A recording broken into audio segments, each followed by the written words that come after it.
The usual. It popped up some weird thing, and it's like, tell me what channel you're going live on. I'm like, the one we scheduled the thing on. Does that mean we're not going to have comments again? I hope No, not. we have comments. Okay, good. I don't know. Morning, y'all. It's, First world technology, new program, rented program. And we, of course, the UI kings are very judgy anyway. So People who actually use products as opposed to the designers, the marketers, and the sellers of the product who Right. don't use it at all. So what is that phrase you use all the time about that thing? Oh, I always say we're past peak humanity. No, not that phrase. I know you say that. That we are past peak humanity.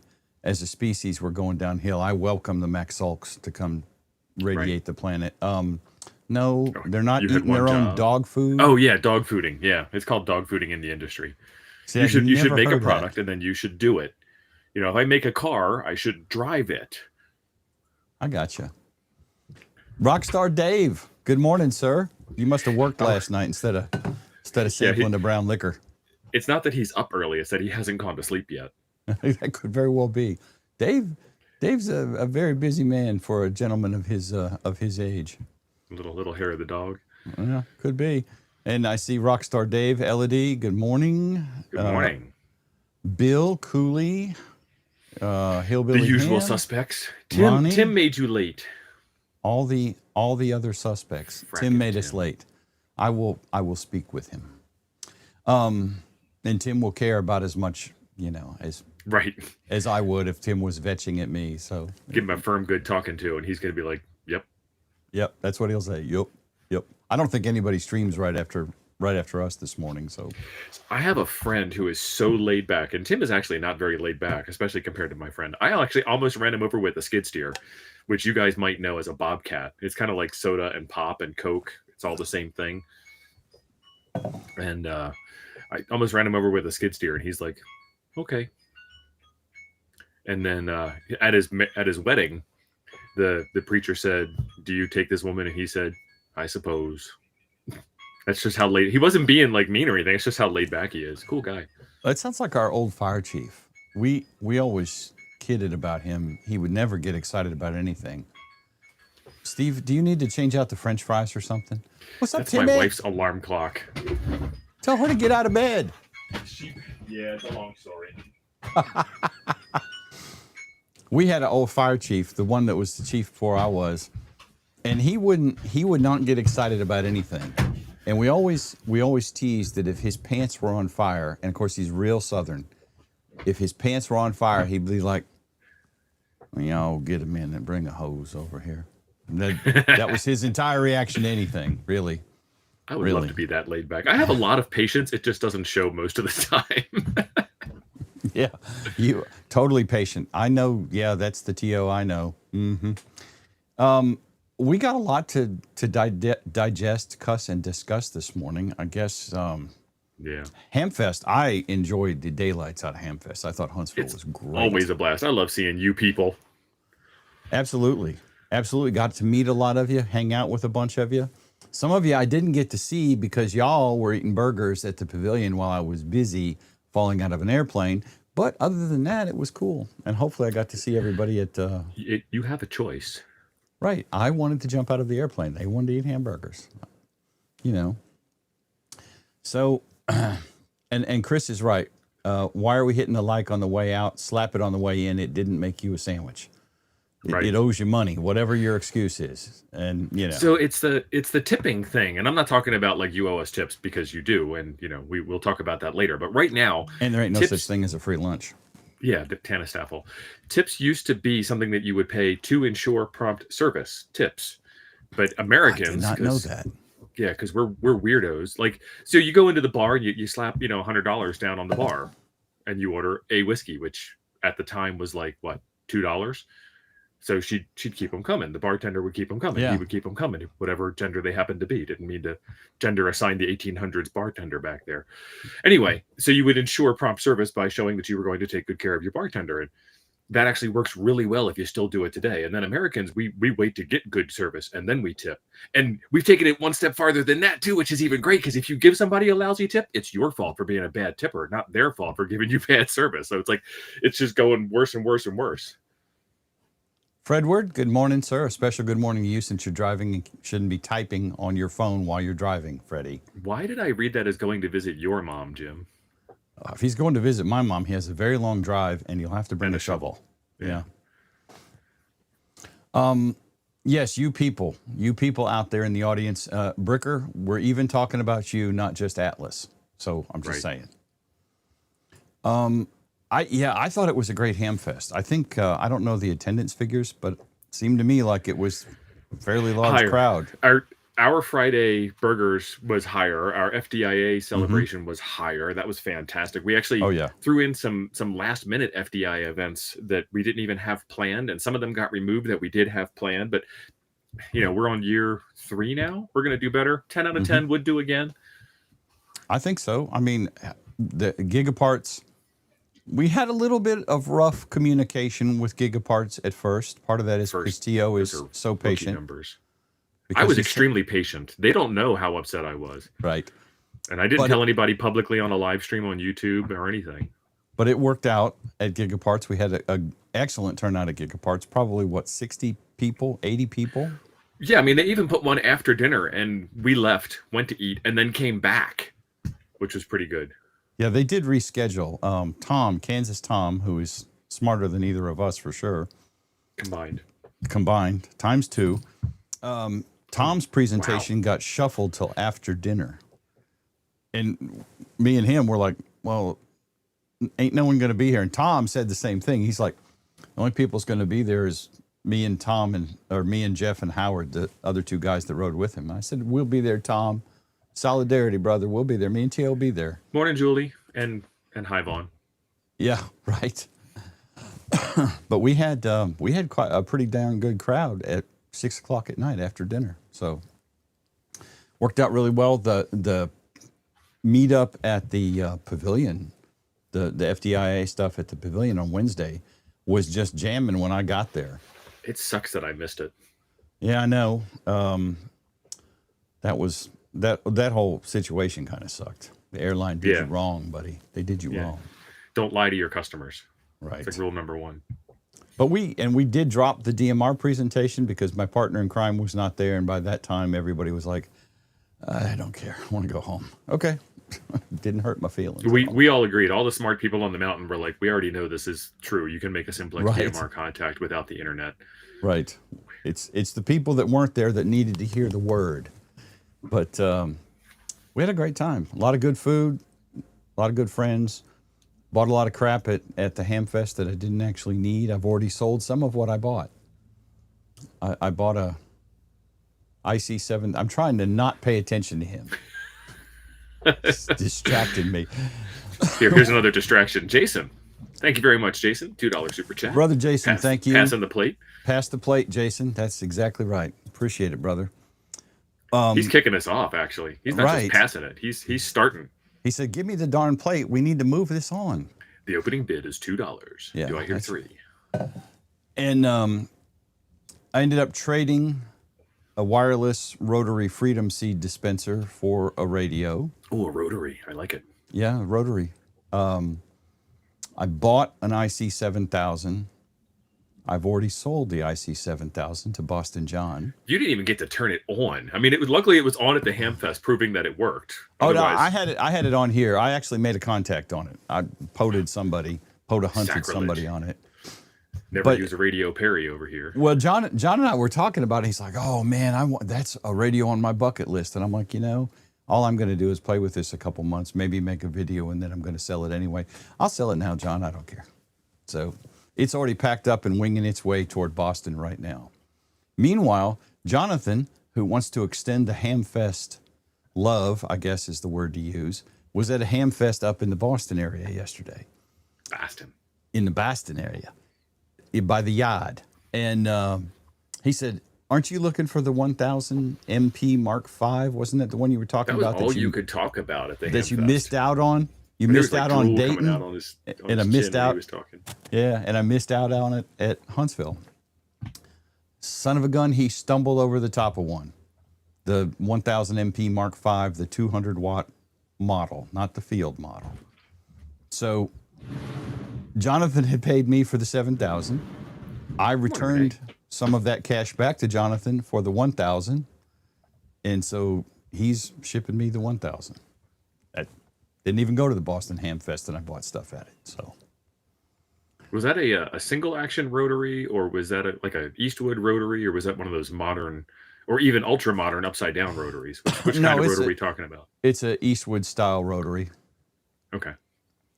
Yeah.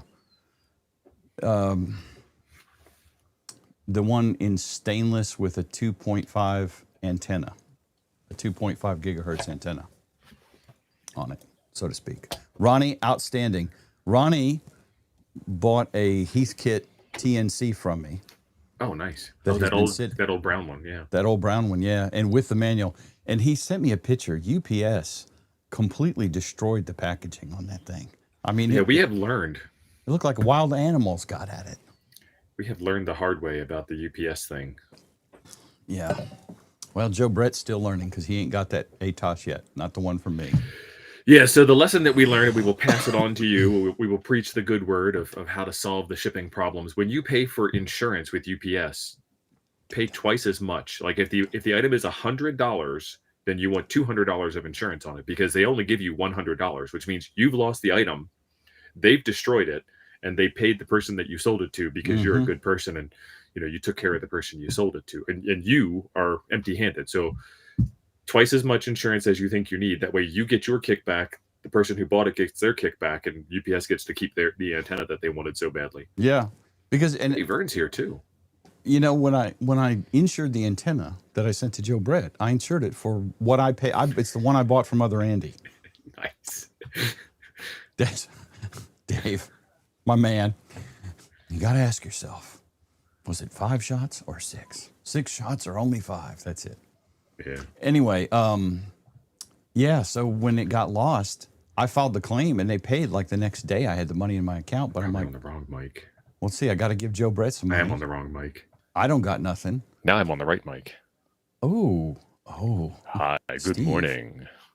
How are you That's this better. morning? Should I just nudge you in the morning or call you? Wow. That voice, you can call me.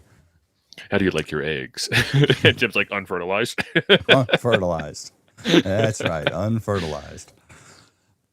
So anyway, yes, T.O. makes a very, very valid point. Insure it for twice because you're going to have to make you right and make the other guy right. Yeah. What a pain in the butt. I sent some stuff to Garth and I ran like right smack into that pucker moment. Like, because Garth's package got delayed for some unknown reason. And when I asked them, they said, yes, we know. Like, thanks for the update. Are you going to do something about it? And then finally it arrived like 2 weeks late. Oh, wow. And, yeah. And you see, Garth shipped me the Flex stuff I bought from him. So, yeah, I don't recall that we had any issues with it, but I was puckering because it's a lot Well, of you had dollars on the line. a lot of dollars, on the line. You had zeros. Yeah. Yeah. And Lon is Mike, it was good to see you. I know I hadn't seen you in a couple years. The last time I saw you was Huntsville like 3 years ago. Well, he's already got a plan to go to Huntsville 3 years from now, I think is what he said. So he's got the triannual. Yeah, he kind of pilgrimage. rotates because I think he's going to like this one this year and then that one next year and Lon is fancy because I think he went or is going to Friedrichshafen, Oh. which I don't have a valid passport and there's that pesky list, so I don't travel much. The list that you're already on, which is why you don't fly. Right. The list of people who hate flying commercial more than anything else in the entire world, that list is the one I'm on. Yeah. Yeah, I don't like flying. I have no problem with airplanes. That's not the issue. It's Correct. It's leaving the country. Once you cross TSA, you've left the country, whether you're actually still in, Denver airport or not. You're actually no longer a citizen of the United States. Yeah. You've been stripped of 100% of your rights. So, hey, Doc Brad. So Hey, you're welcome, there's Jason. a lot of cool things that we saw, some things that are still not out. And then FedEx is horrible too. Then there was the Tokyo Hamfest. T.O. was working the entire time before we get to the Tokyo Hamfest. T.O. was at Radiodity slinging radios. I mean, he was slinging radios for the man. I'm telling you. It's fun, though. I like it because it gives me an anchor spot, and I get to talk to people, and then they ask me technical questions, and sometimes I know the answer and feel really smart. And you guys did pretty good. Yeah, so it's funny because the way that the booths were set up, some booths are against the wall, and then some booths are like back to back with another booth. We were back to back with, I want to say the Mastrant booth, and Sunday morning, I want to say it was Sunday. It was probably Sunday morning. The one woman that worked there was just she was in rare form. Let's just put it that way. And she said, "Tell me I'm wrong," really loud. And me being, I follow directions very well. I said, "You're wrong," over the, through the curtain behind her. And the dude that she was yelling at walked around to my booth and he's like, "Who said that?" And I'm like, "I did." And he went, shook my hand. I'm like, "That's awesome." We were just having so much fun. He's like, I mean, she asked for it. What was I Right? supposed to do? Say no, you're right? Like argue with her? She was not in an arguing mood, obviously. I would have said, go make me a sandwich. Oh, That would have been you got hurt for that. that would have been even funnier. Wayne, thank you for being a member for 5 months. Appreciate it. Thank you, And Wayne. Montesano reservations. If you want a cabin or camping spot, Oh, and they're already booked. 100%. are they full? I Yeah. thought they were close. Yeah. Now you need to start calling every week to find out if there's any cancellations. Because I booked my cabin during the Hamfest. I know I saw Leif in here, one of my buddies from Illinois. They've already booked their cabin for next year, him and his buddy, not partner, 80s partner, sidekick partner, not life partner, Luke. So we've already got our cabins lined up, and I think the spots are all, the trailer spots and the camping spots and all that stuff is already gone too. I got to meet Lee McSee, NA5T. Yep. He's much nicer in person than he sounds on YouTube. Yeah. I'm just saying, he was a very nice guy, and it was very cool to hang out with him. And he likes dogs, so that's even cooler. Lee said he got the last full hookup site when he left Montesano. So yeah, if you want a spot, good luck, Godspeed, because I don't know if you're going to get one unless somebody cancels out. But it was great meeting Lee. Bill. There will be cancellations. Oh yeah. Ham Radio Tectonics Bill, got to hang out with my buddy. I motivated him to get off his butt and finish an antenna project and try to contact you and do the first video in a long time. Didn't finish in time for the last part. Oh, Gray Man. Gray Man motivated him. Wrong show, Bill. Oh, take the comment off the screen. Never mind. Yeah, why did I even... Oh, whatever. I should go. I thought he was talking nice about us. Darn it, Bill. All right. So some things that I am looking at, and this is one of them, and I don't have it yet, and it's supposed to be on its way. That's the wrong screen. Hang on. Oh, we're not going to talk about that anyway. Well, we'll get to that. That's not the first thing I wanted to talk about, though. This looks interesting, and Radiodity is supposed to be sending me one. Yep. I'm getting tired of waiting. I may pull the trigger and buy it, but they tell me they're not even available yet. Now, it doesn't say that on the website, so I'm not entirely sure. No, that's an older. So here's the interesting thing. Radiodity is based in Vegas. A lot of people don't know that. So somehow they're doing magic with the tariffs, but because they're the ones that are doing magic with the tariffs and the other Chinese radio companies are struggling with it, like they're all worried about inventory and stuff like that. Radiodity is moving so much product that they actually have the opposite problem with inventory. They're having trouble keeping up with sales. Yeah. Well, that's what our friend Bill. Sherry told us, or told me, was that inventory was out right now. But Yeah. this is very similar looking to like James says it, the Yaesu 9600. Yeah. And the TYT and all the other knockoffs that have been knocked off of this radio. It's actually, this one's made by Anytone, I believe. I think that's correct. And what really, really, really tickles me about this radio Tim, you're awesome. is right there.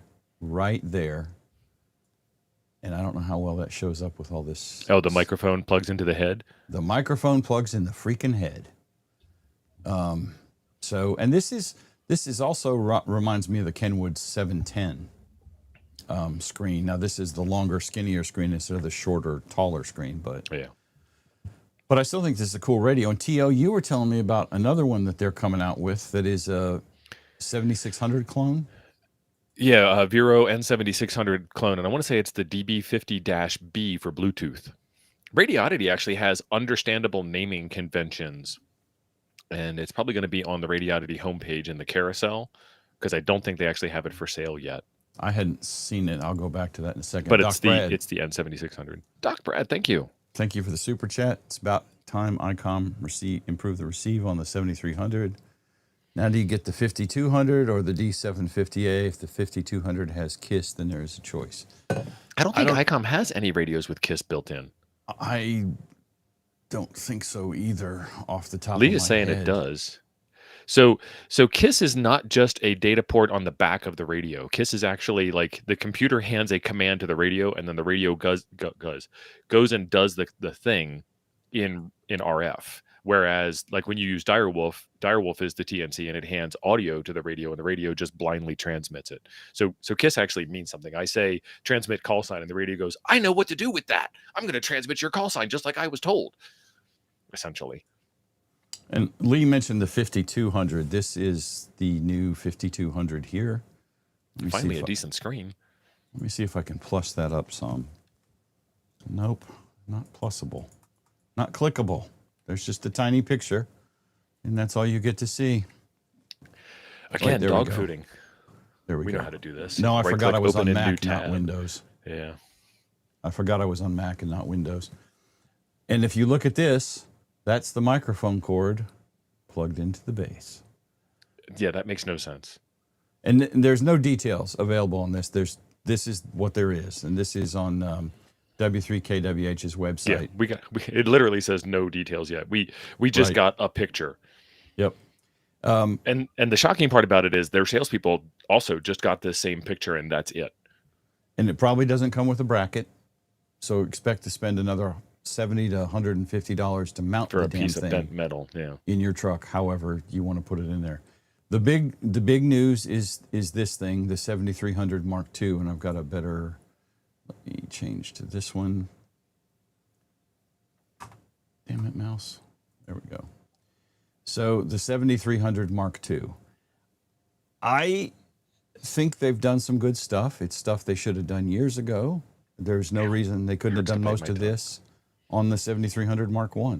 Well, I know they finally caught up with decades old technology now. We have USB-C, which literally came out 10 years ago. Yeah. And the 7300 is only 9 years old, I believe. So is that displaying okay? Yeah, because it kind of scooted over to the side on me here. Why, thank you, Bill. So we have a CW decoder. Bill's got the penance super chat, Jim. Oh, Bill, thank you. That is outstanding. Did you put it up? I did. Okay, because I'm not looking at that screen. Thank you, Bill. This is a first, correct? Because the 7300 had a RIDI decoder, but not a CW decoder. Yes. So the CW decoder, the top salesperson at Icom said, we'll never have a CW coder. That's just a bunch of E's and T's. That's all you're going to get. And now it has one. Not only does it have one, they're featuring it in their marketing photograph with a CW key and the decoder on both the internal and the external screen. Yeah. Yeah. So they're extremely proud of the fact that it's just a bunch of E's and T's. Yeah. And I mean, it's an upfront TO is exactly right. Look at that. That's what they put on the marketing pictures. We never said that before. You may have noticed the external monitor because it has HDMI port for an external display. Miracle. And it actually miracles. does audio over HDMI too, which is nice. So I was going to mention that. Did you read that somewhere? Because I haven't read a lot of details yet. Yeah. I haven't read any details. So, I'm boycotting this radio. Okay, calm down. Calm down. Boycott the sales guy. I'm not going to buy it, probably. I'm not going to buy it. I don't see the need for it for me, but whatever. Boston John will probably buy it, and then I'll end up buying it from him used. That's my plan, at least. So Chris has got a point. We're not actually worried about HDMI. It's more the fact that a brand new radio from Yaesu came out with a DVI port. I don't really care what it is, but the fact that a brand new radio in 2022 came out with a 10-year-old connector. Yeah. No, that's the problem. My problem is that ham radio is behind the times, and it really shouldn't be. Yeah.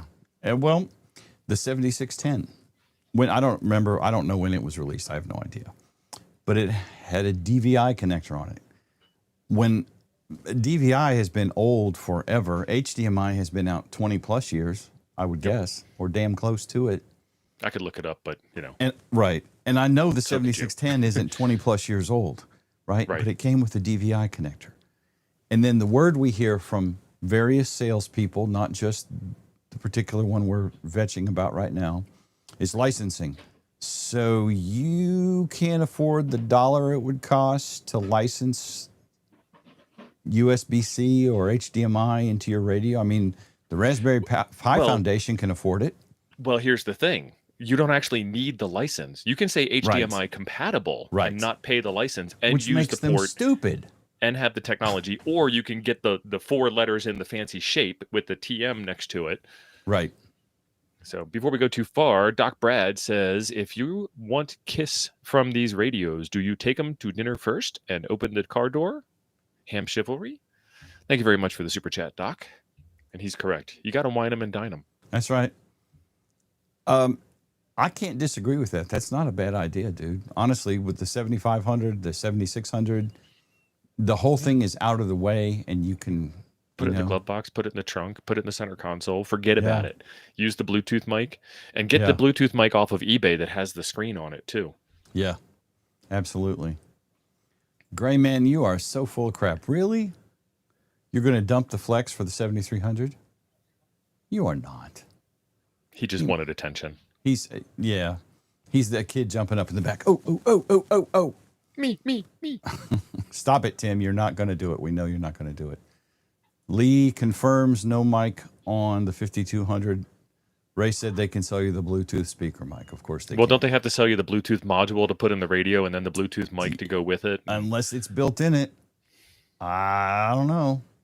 Bluetooth should have been in radios in the 1990s. Oh, yeah. Years and years ago. In ham radios, because it was in every other kind of radio in the 1990s. What is B. Willen saying?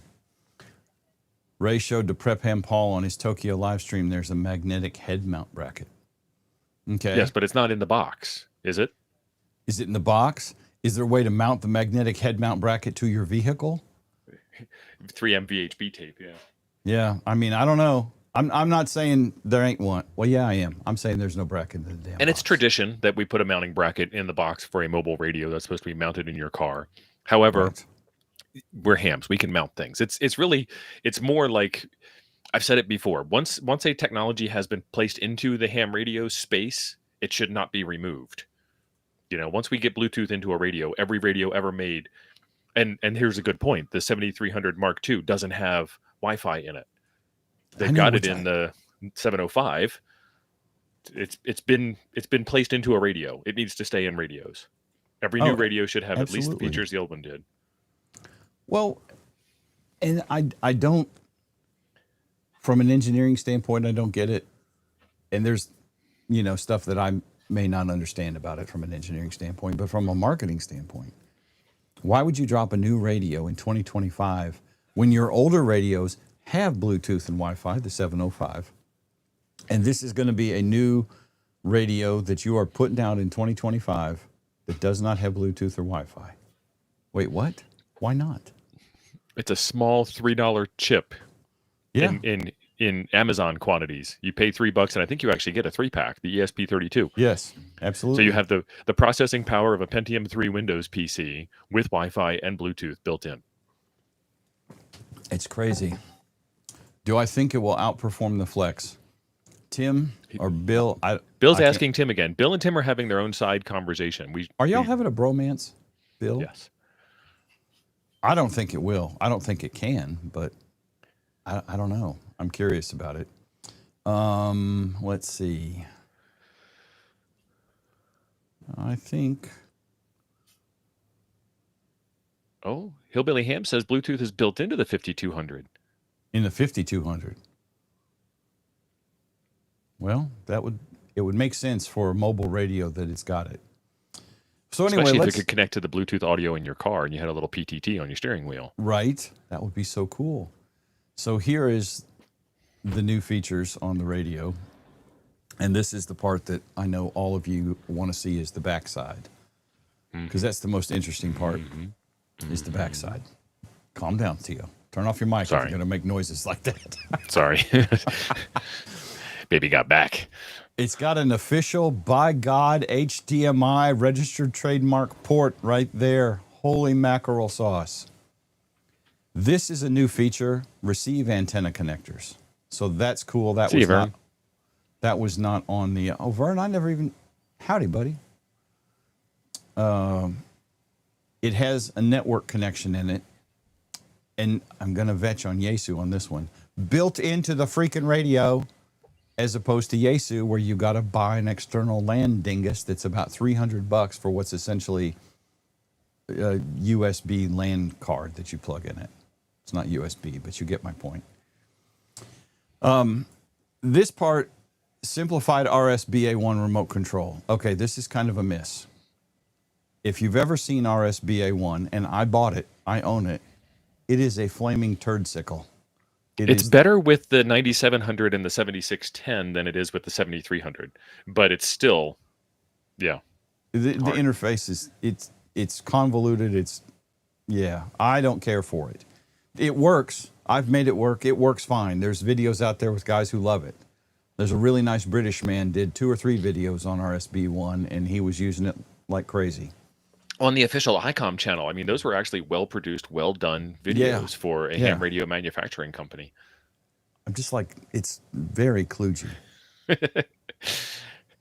Doc, I tasted the tangy bite of sarcasm there. What did he say? What did he say? He said, "Hallelujah on ham church. I just felt the HDMI spirit. Praise the Lord. Can I get a witness? Let's see. There was a Wi-Fi sign on the front of the Mark II when Ray showed it on Josh's live stream. I was told it did not have it by someone that I trust. We are speculating wildly at this point. Oh, well, of course we're speculating because no one sent me a press release and an NDA and a release on, Friday. Right. What was it? August 22nd at 7 p.m. Right. We could have like blown the doors off of marketing on this and sold the ever-loving crap out of these things. Oh, that's right. They're not in stores yet either. You still have to pre-order the thing. Yeah. So, Matt, that's a very good question. And somebody else mentioned this already.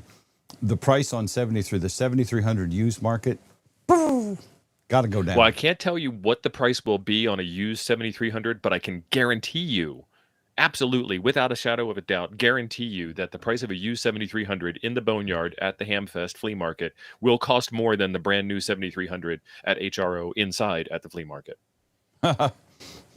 We saw some crazy prices at Gigaparts. We were wandering around the open box section at Gigaparts. I can't remember who I was wandering around with.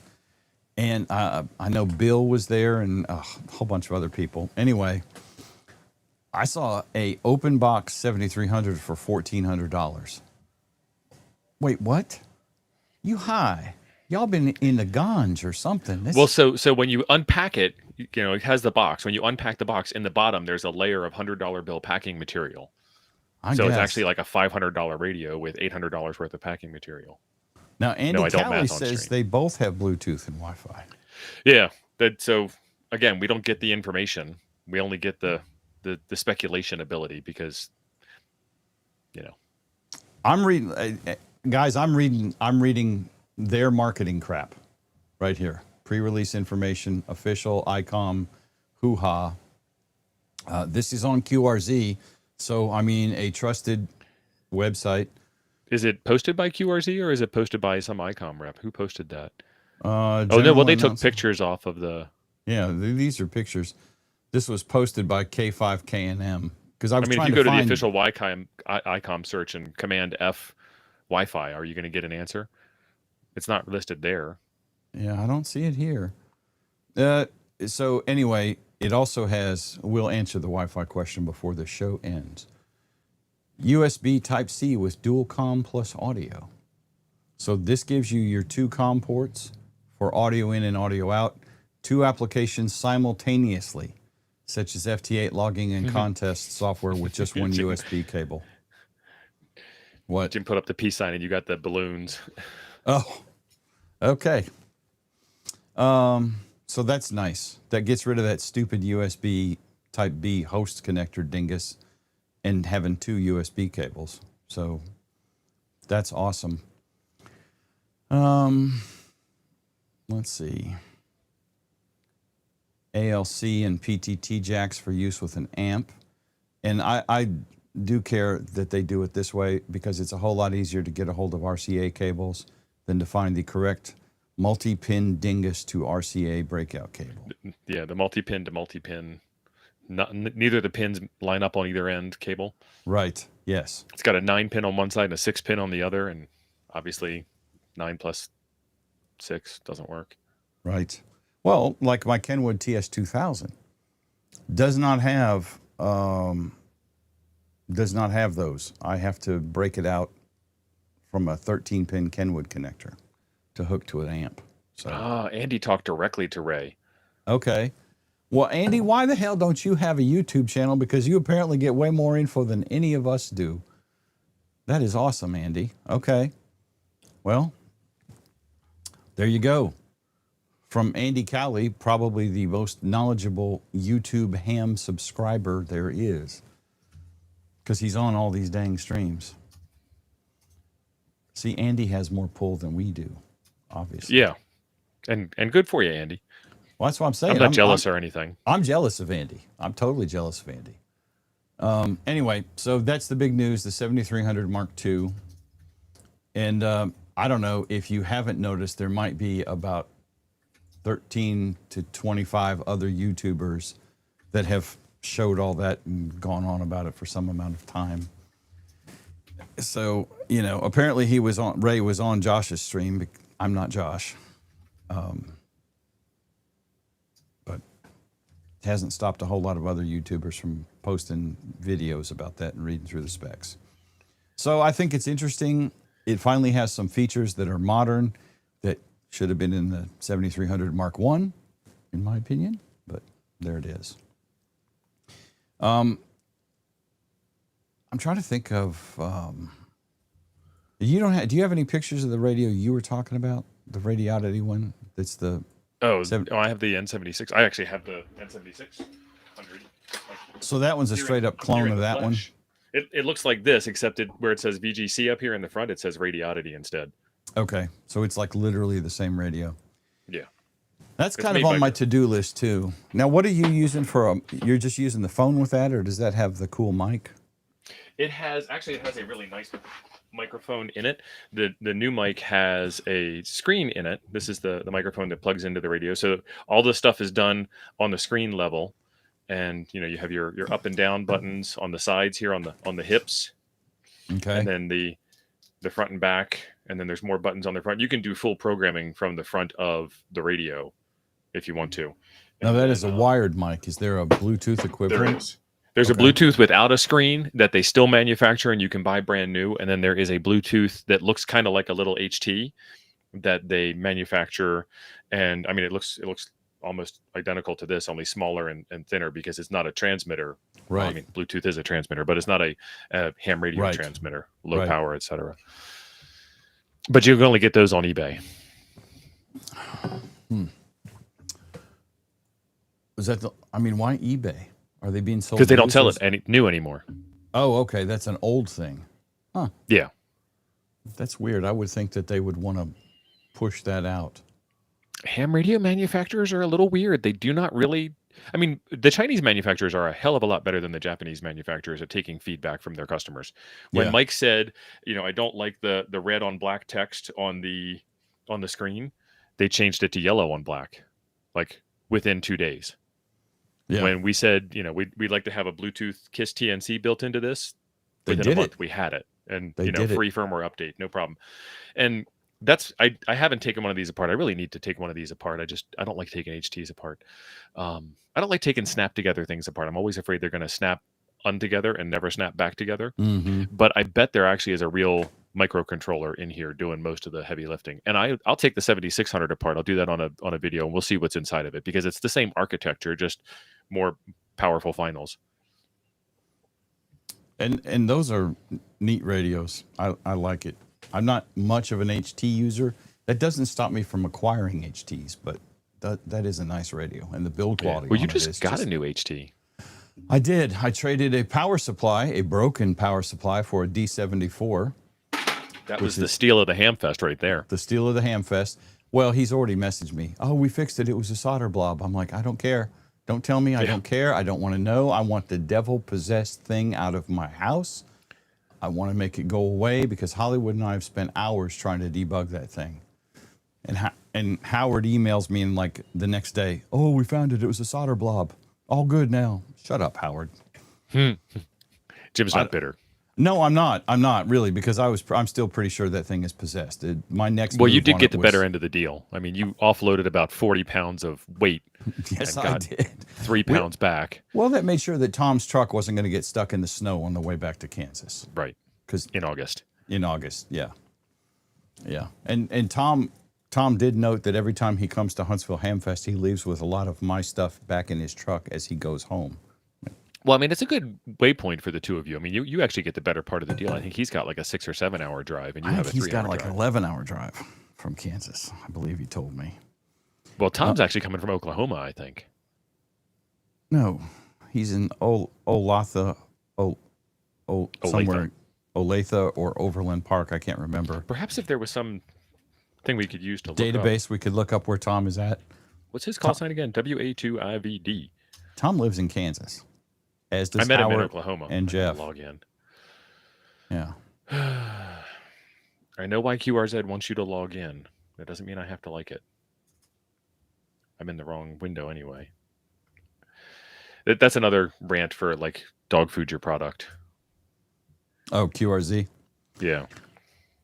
I'm really making myself use WRL, Spring and Hill, Kansas. not because I don't like it, but because I haven't been using it, and I need to use it a whole lot more. James and those guys over there have really added a lot of features to it. So Yaesu has had, Doc Adams is bringing this up. Yaesu has had CW decode for a long time. The FTDX10 had it. The I did not 710 know had that. it. I could not find it in the FTX1F. What a great name. Field transceiver 1X field. Whatever. Yeah. Optima field, Yeah. cute cables. Yeah, I don't know, and that's like what you were talking about. If you put a feature in, it should stay in. Right. Yes. I was a little surprised, especially as I grew in my ham knowledge, that Yaesu put a RIDI decode in the 7300. Icom. Or did I say Just 'cause Yaesu? I yeah. did. Icom put a RIDI decoder in the 7300 and not a CW decoder. So now I'm curious, did they remove the RIDI decode? Probably. Not saying that they did, but that's the way ham stuff goes. You know, like we put dual VFOs and full duplex into a mobile radio, and then we took it back out. Yeah, I don't know. John, I have not talked to James about this. He does not know, and I don't have enough data to say conclusively. I was playing with the cat control yesterday, and it worked for a little while, and I'm using it with the Flex. I have not used it with anything else yet, so it's all virtual COM ports and everything else with the Flex. I used it yesterday, and it was doing the thing, and it was logging like it was supposed to, and then Smart SDR would just disappear, say it couldn't find the radio, and so I thought the power was out in my shop or something, or I popped a fuse or whatever, and I walked out there, everything's on and green. But it died, the app died in here. I mean, actually the app didn't die. Smart SDR said, I can't find the radio, you're disconnected. Right in the middle of a QSO. So I think that might be related to WRL's cat, which they tell you is in beta. And they also tell you if you have any problems, let them know. And James, we talked to James the other night on Coffee and Ham Radios, and he was really adamant about, please let me know because we're fixing stuff as fast as we can. So I don't know, your mileage may vary. I have not played with cat control with another radio. I'm going to hook up my TS2000 to WRL this afternoon sometime and see how that works, or my 7200 and see how that works. But a little sketchy with the Flex, so I don't know. Let's see, what else is going on? Oh, I have an announcement that I wanted to make. What a terrible way to die. And what are you talking about? You said announcements. Oh, no. Half the chat got it. I don't get it. Anyway, There's a link to Toad's Discord up yonder, pinned. Yes, I remember to do it. Shut up. And No, yeah. you were surprised, I know. I saw was. the face. I saw the face. Anyway, we have a whole bunch of channels in Toad's Discord to talk about a whole bunch of things, and we would love to have you in Toad's Discord. We would. Where you can, talk to us anytime you like. We may or may not answer immediately. This is not like texting a girl. Don't necessarily expect an answer immediately. Oh, texting a girl, don't expect an answer immediately either. Well, that's true. Good point. There are channels for everything, for specific radios, for Linux, for Windows, for Mac OS. There's a meme channel. There is, whatever. There's no meme channel. There's a talking about meme channel. Well, that was where I was going with this. Yes. And we have a channel called Meme Wars. Post your memes in there. Feel free to not talk about crap like your politics It's a visual channel. Your radios. Post your memes. We love you if you post your memes. They need to be family friendly, please. Very much so family friendly. And if you have to ask yourself, is this family friendly? Then the answer is probably not family friendly. Would I show this to my 8-year-old daughter? Right. Right. And not would I show it to her because she wouldn't understand it and therefore I could get away with it, but would I show it to her because, I want her to see something like this and ask me questions about it. Right. And I've had to drop some hints, and that individual didn't get the hint. And then he did it again, and I dropped more hints and fired warning shots across the bow, still didn't get it. We try to be nice. We are very, very polite, lovable, gracious people. Until it was time to not be nice. And then he got the hammer. And then someone else got offended because I once again pointed out family-friendly people and deleted some memes that did not qualify. And I'm like, it's pinned. I've posted that exact thing in here live 2 or 3 times in the last several weeks. You see memes disappearing. The message that's pinned says, if your meme disappeared, it wasn't an accident. Here's why. So I think you should have seen the 47 shots across the bow. Right. Quit being butthurt about it. And next time, we're just going to call you out by name. We're still being gracious. I try not to do that. I'm like, I hope you're smart enough to get the hint. If the meme you posted, the dank meme you posted got deleted, it's probably why. Now, there is an inside club. And if you are good enough to be, one of us, then you can get into the inside club too. But we don't talk about it. So no, that's the first rule, actually. Right. I will tell you that there are people in this chat right now that may or may not have knowledge of a club that may or may not exist. But, just saying. The Meme Wars in Toads is family friendly. Would you show it to an 8-year-old kid? Yeah. If you'd be embarrassed to tell your mother that joke. Would you be embarrassed to sit in front of your at your granny's house and tell Granny about that joke and explain it to her if she didn't get it? Yeah, it's not family friendly. I mean, we're embarrassed to show it to you. So right. We can't even bring it up and show you why we're embarrassed by it and how embarrassing it is. And keep in mind, T.O. and I are not, We've been around the block. Yeah, 3 or 4 times with his mom. But, it's I need my shovel back. I still got the damn shovel. Yeah. So anyway, other than that, have fun. Post memes all you want, please. And this is the first time I think we've ever had to say anything about this, but it's like lately long conversations about whatever in the meme channel. If I have to scroll more than a page to get to my juicy memes, right, then you're doing it wrong. Right. Right, Ken Lewis, that's exactly right. Would you show it to your 80-year-old grandma? Yes, John, the band Hammer. Powered by Thor. Matt is actually asking ham radio stuff, which I want to get back to. Does the Mark II get its own channel, or does it have to share? You can just put an S at the end of it. It's the 7300's channel. 7300's channel? Yeah, we could do that. Because soon there's going to be a Mark II G coming out. Because they didn't screw it up once. They didn't screw it up twice. They screwed it up 3 times. Did they add... That didn't have UHF and VHF in it, did it? The 7300, no. Yeah, I didn't think they did that. Okay. No, because that would cannibalize sales from the decades-old 9700. Well, it doesn't have HF, but yeah. Correct.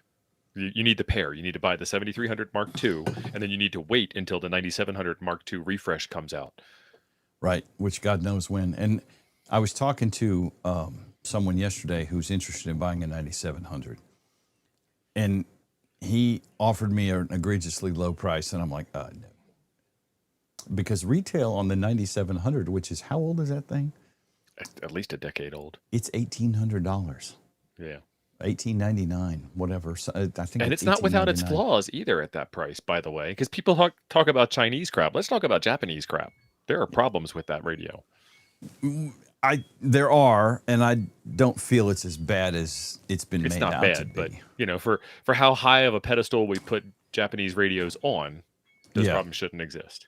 The 9700 has a drift problem. If Don was in here, my nemesis, he would have already posted that 3 times since we said 9700.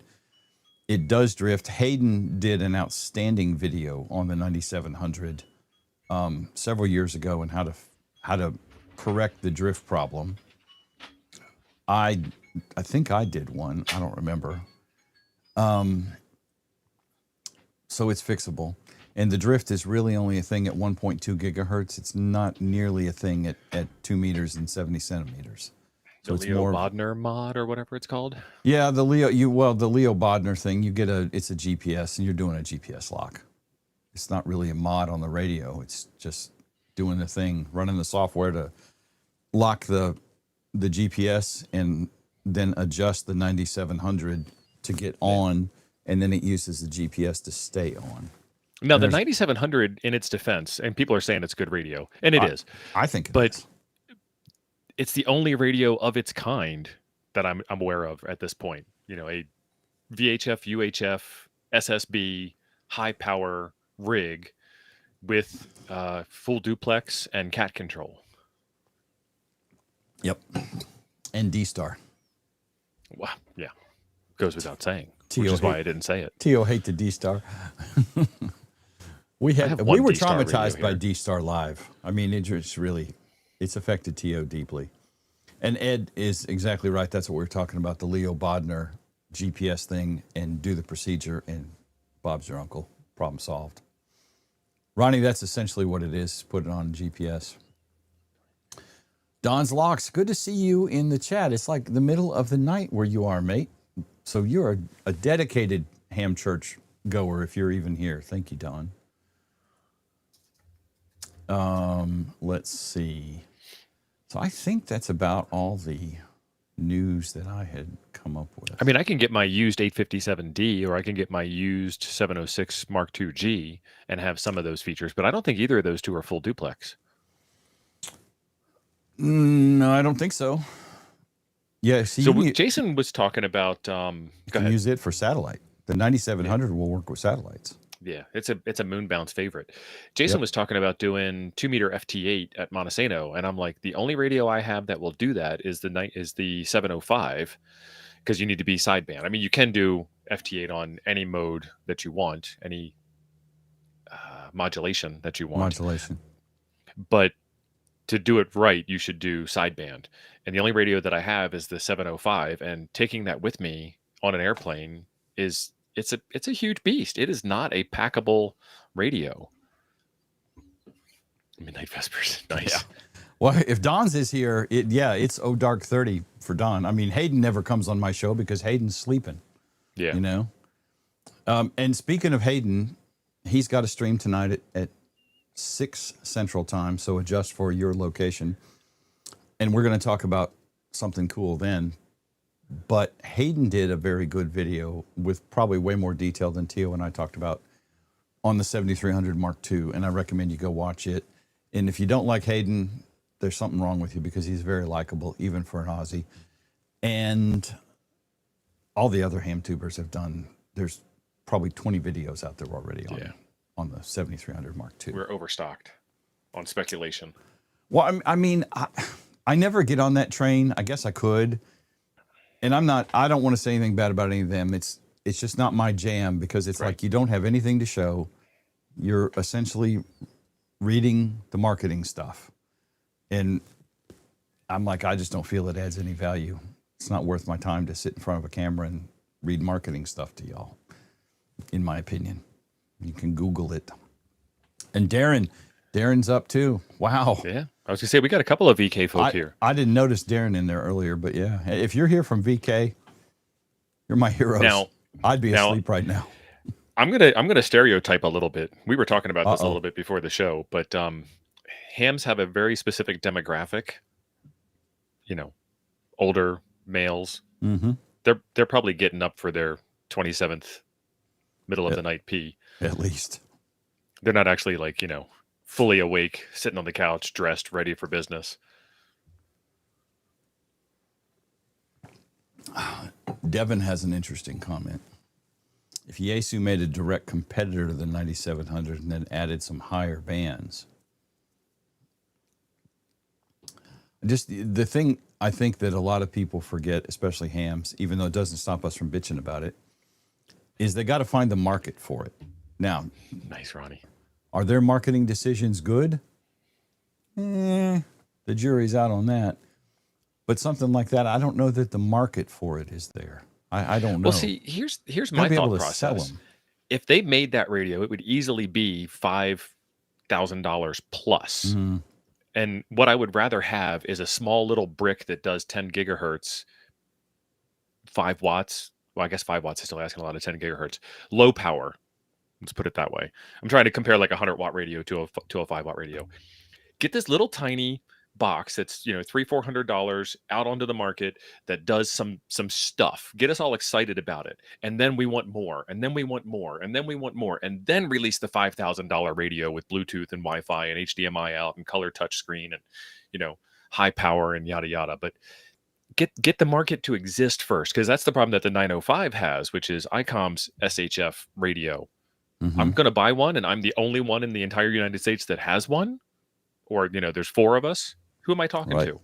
Especially since those are line of sight frequencies. Like I have to go where they are. Darren? Darren's a legend. Darren, you are officially now a deacon of the Ham Church, my friend. Now see, normally to be a deacon, you have to, contribute, the plate. You need to make a love offering, that kind of thing. But setting an alarm to get up where you are to watch this show live, you're a deacon already. I forgot what I was going to say. Sorry, I was on a rant. No, it's fine. I was going to rant too. So. What were you? Well, figure out what you're going to rant about. Because I'm thinking. I'm classic. I'm trying to think, but nothing's happening.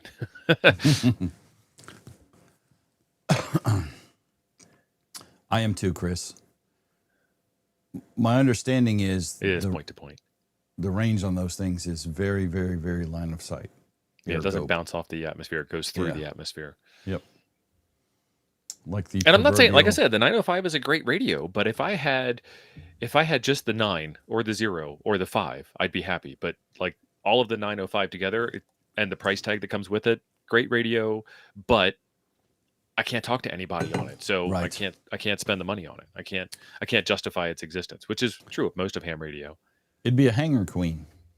I mean, it'd sit on the table, it'd collect dust, or you'd show it to your friends who understood how neat you are and how much paper you fold. But you'd never use it. Are you going to take it to field day? No, because there's like one other guy on the other side of the planet that has one that you could try to talk to, and it's not going to work at those frequencies. Yeah, I don't. Icom makes good radios. Yaesu makes good radios. They both make, in my opinion, questionable marketing decisions. And I feel that the national sales team could be a little more informed on what they're telling us, because I think the national salespeople don't always get the 411 much before any of the rest of us do. And understand, me and T.O., we ain't in the food chain of getting early announcements on any of that at all. I learn it when I see somebody else doing a video, or I read it by Googling something, so. They don't want to reach my audience. They don't want to reach out to you.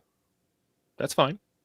And that's the decision that we. And by you, I mean you viewers. Yes, you guys, y'all, yins, you guys. I mean, you are ham radio out there, and I mean, I think it's cool that he reached out to Josh, or Prep Ham Paul got to talk to him at Tokyo Ham Fair. Prep Ham Paul made the trip to Tokyo. Yes. But there's so much information that their own sales guys don't have. And Yaesu's just as bad as Icom, possibly a little worse, because I don't think John Kruk gets any information until it's way out in the public. Well, that's true of the Icom sales reps as well. I don't know about Ray specifically, but the reps that I've been talking to, they don't know anything until the product drops. It's like they're just as shocked as we are, and then you guys are just as shocked as we are shocked as they are shocked. It's a really weird ecosystem. It is very weird. And I think, especially with the Japanese radios, and I'm going to totally pick on the Japanese radios, they don't give a shit. That's basically it. Their market is Japan. Oh, we'll sell radios in the U.S. too. I mean, I feel like they're phoning it in a lot of times for this market. I don't know. I know ham radio is a very big thing in Japan. I don't know the number of Japanese hams versus American hams, but I don't know. Bill's calling out Prep Ham Paul for riding the friendly skies for free. That's really son of a Bill. gun. Hello, Right. Rod. Have you met Just Kettle? he backed that airplane right over him. Anyway, Chris, you may be right. It may be an NDA thing. I don't know, but it's like, you know.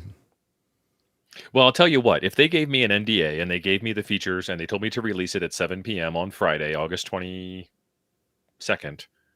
and I did not do that, they would never trust me again, and I would never get that information again. And that would be Right. a career-limiting move.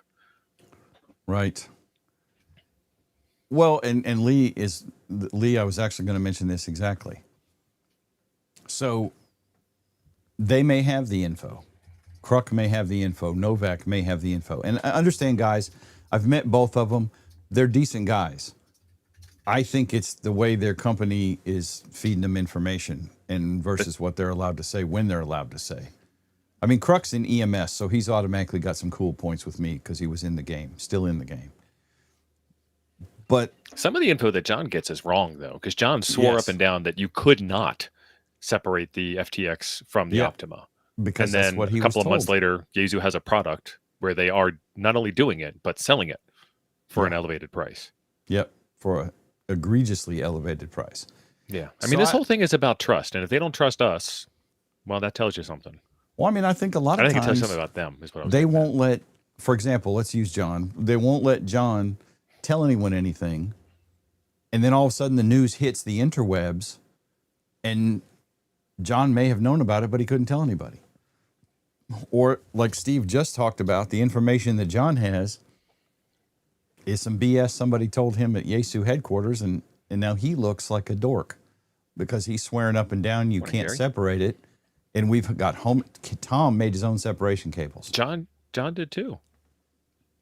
And Boston it's like, Johnny. come on, guys, you know? Yeah, Boston Johnny did his own separation cables. And frankly, the thought of Jonathan doing wiring like that scares me because Jonathan is somewhat technically challenged occasionally. That doesn't stop him from it's trying. not his first love. He didn't grow up dog fooding electricity. Right, I mean, I grew up wiring houses. My dad taught me well. right, And so, So- low voltage electronics don't scare me. right. But, you know, there's two guys right there of different skill levels and different backgrounds that managed to make separation cables that See you, work just Jason. fine. Feel better. Jason, It's I just hate back wires. pain. That sucks, man. Anyway, and Ken, we're not blaming No, them we're not blaming necessarily them. at We're all. blaming Icom and Yaesu directly for not taking Yes. good care of their salespeople. And that's what I was saying with the market. I mean, is the U.S. market so small compared to the Japanese market? And this is where I'm like, maybe they just don't care about the U.S. market at all, and they treat their salespeople, their national sales reps, slightly better than YouTubers, and only slightly. You know, I feel bad for them. We're at an hour and 4. I did 'Cause they have get one. a lot of abuse heaped on them too. Oh yeah, absolutely. They've got their defenders, but they also have their nemesis. Nemesis? Nemesis. Yeah, I don't really know. They're NEMs. Big news at the Huntsville Hamfest. Ham Radio Deluxe has updated their program. The new boss is the same as the old boss. Yeah, didn't they just add dark mode or something? Maybe. I saw one that looked dark. It is literally the same interface. And it drives me nuts. I actually bought Ham Radio Deluxe back right after I got my license. And the interface looks exactly the same, and it looks like it was stolen from 1998. It has not changed. And the program does a lot of stuff, but holy mackerel. It is, I don't know what the word is I want to use. One complicated thing and confusing and not very intuitive on the interface. It works. They are doing a lot of stuff besides just logging. Yes. It does satellites. So with something like a Kenwood TS2000, an IC-9700, any radio like that that is supported by HRD, and they support a metric crap ton of radios, you can put it in satellite mode, and it will set the appropriate frequencies, and it will change to account for the Doppler shift. Mm-hmm. So you don't have to do that. You don't have to program in 26 channels and then sit there and keep shifting channels while you're trying to hold the bird to account for Doppler shift on UHF. HRD does that for you, and you can see it changing the frequency as the bird moves across the sky and the Doppler changes. Right. I mean, it also controls rotors. It logs to multiple systems and can receive logs from multiple systems, QRZ, LOTW, I don't know what all the other ones are. I mean, it does a bunch of stuff. It has digital master, which lets you do RIDI, PSK, CW, yada, yada, yada, yada, yada. A whole ton of digital modes that interface directly into HRD. Yeah. It has somewhat of a pan adapter mode for a few radios. That's very dependent on hardware.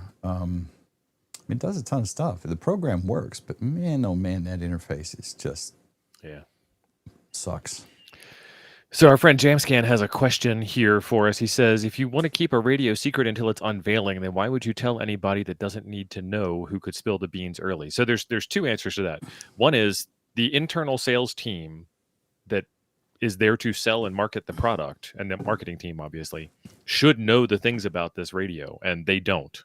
So like, not only are they not telling you, the viewer, they're not telling us, the marketing media outlet, they're not telling the salespeople. So when the radio is revealed and you call the sales rep doesn't have an answer to the question. And so that's part of the problem. But the other answer to that question is it's marketing. Like, we want people to know so that they can release the information to their outlets, so that people can be informed that a new product exists. And there's a couple of different terms in marketing. You get what's called fear of missing out. I want to be on the latest cutting edge of all the information that's out there as a consumer, so I know what's going on and I can make an informed decision. And then there's FUD, fear, uncertainty, and doubt. And Microsoft was really good about this. And Icom did this at Dayton 2 years ago with the 7760, where they just put the parts under glass saying the new thing is coming. People who are in the market for that class of radio are now waiting instead of buying the Icom, FTDX 101 MP. They're waiting for the 7760. So it's way too detailed to get into in an hour conversation on a ham radio live stream on YouTube. But essentially, it comes down to getting the information to the public to make sure that you get more sales, and then having informed salespeople that can answer the public's questions. Yeah, I mean, I think you want to create buzz in tech. In Tio and I are both IT backgrounds forever. We know about stuff. The iPhone, that's one a whole lot of you can understand. And even the Galaxy, which I think is what Sparky there has. You got a Galaxy something? Yeah. Yep. S24 right now. 24. So I'm old. I'm out of date. Listen, my wife, she's geezing with the 22. So, right. She won't let me update it. It's fine. I don't need a new phone. I had to make her upgrade the last time. She's like, please don't buy me another phone. This one's fine. Anyway, before those phones even hit the street, there's buzz, lots of buzz. I mean, the true aficionados will stand in line at a flagship store to buy one. That ain't never been me. But there's a whole lot of information going around. Yes, some of it's unofficial leaks. Unofficial leaks. Who knows? But man, we have a fairly good idea of what it's going to have in it, or some of the potential things it could have in it. And then Apple does a presentation and goes through all the information, right? That's going to be official. All this is months before the phone actually gets released to the store. They know. And that prevents Samsung from making it. And the funny thing about Samsung and Apple is those two companies are literally suing each other all day long while also buying each other's internal bits and packages and licenses so that they can have the latest features on each side. It's such an interesting backside. Incestuous relationship. I wasn't going to go there, but if you've ever seen Looney Tunes did a spiel on this, Wile E. Coyote and Ralph the dog. And this was Wile E. Coyote playing Sam. They'd show up to work in the morning. Morning, Ralph. Morning, Sam. They both clock in, start chasing the hell out of each other, beating the crap out of each other. And then they'd show the quit and whistle blow, and they go clock out. Evening, Ralph. Want to get a beer? Sam. Yeah. And if you've ever been to a court case before, like the two lawyers are going at it like mad dogs in the courtroom, and then they go to lunch afterwards. Because they're not fighting each other. They're fighting for their clients, and it's not personal. Like, I'll talk about your mother in the courtroom, but, we're still friends afterwards. And Matt has a good point. And Matt, that's kind of where I'm going with some of this. I said they don't care about this market, but I don't know. If only they had a dedicated marketing staff for each country. They do. Holy crap. Who knows less than the rest of us know most of the time. It's true that it is very difficult. And also not just the marketing output of it, but in Japan they respect their elders, but they respect their elders a lot, and that's not a bad thing. In the US, we respect our elders, but we also want to innovate. And Jamscan's talking about Kenwood, which we have let Kenwood slide so far. I don't have any real complaints about Kenwood at the moment. I've never met the Kenwood sales guy. I have no idea who he is. If I was eating dinner with him, I wouldn't know who he was. So Kenwood is very undercover, incognito. Yeah.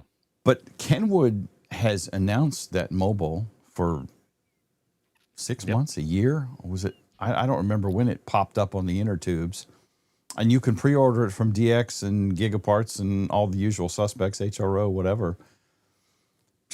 Nobody's got it yet. St. John's already got one on pre-order. And I am interested in it, but I'm also afraid to find out how much the damn thing's going to cost. Yeah, we're thinking 1,800. I wouldn't be surprised. I would not be surprised. Jamscan, you're making my point. They're getting people to wait for their products, taking money from their competitors. Exactly. That's the FUD, the fear, uncertainty, and doubt. Which one do I buy?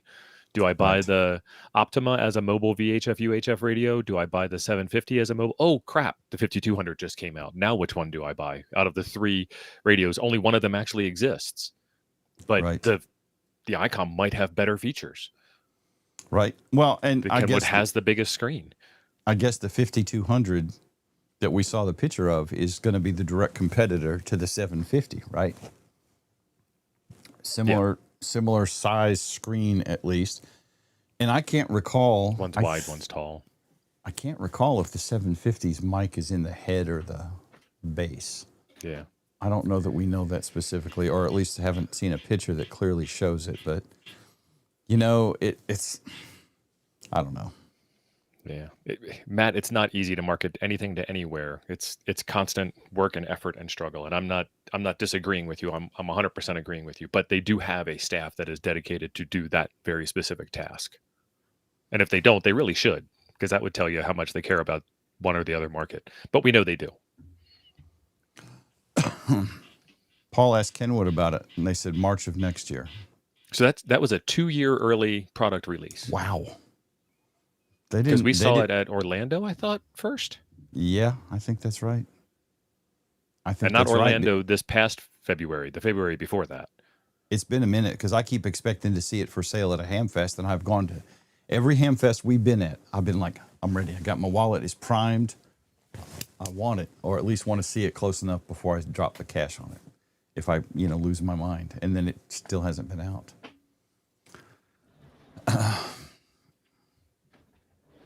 60% market share in Japan.